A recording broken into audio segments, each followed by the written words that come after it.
আমি এই মুহূর্তে দাঁড়িয়ে রয়েছি তিলের মাঠে। যে তিলের খাজার যে তিল যেখান থেকে তৈরি হয়, এটি কিন্তু তিল থেকে কিন্তু তেল তৈরি হয়, কিন্তু সেই তিলের খাজার কিন্তু ব্যবহার করা হয়ে থাকে তিলের খাজায়। অর্থাৎ তিল কিন্তু একটা ফসল, ডাল জাতীয় ফসল, তেল জাতীয় ফসল। এই ফসল কিন্তু গাছ কিন্তু এভাবে আর কিছুদিন পরে কিন্তু পরিপক্ক পাবে। এর মধ্যেই কিন্তু রয়েছে তিল।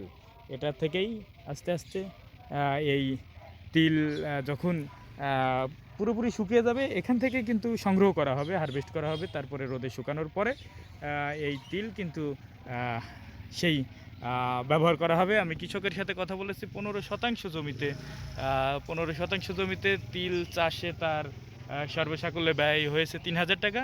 এবং এই ব্যয় পুষিয়ে কিন্তু তিনি তিল বিক্রি করতে পারবেন প্রায় 15 থেকে 18 হাজার টাকা। অর্থাৎ এই 15 শতক থেকে কিন্তু 15-20 হাজার টাকা লাভ করতে পারবে কৃষক। দিনকে দিন কিন্তু এভাবে বেড়েই চলেছে তিল চাষ। এতে কৃষি সম্প্রসারণ অধিদপ্তর এবং সরেজমিন গবেষণা বিভাগ কুষ্টিয়া এতে সহায়তা করছে।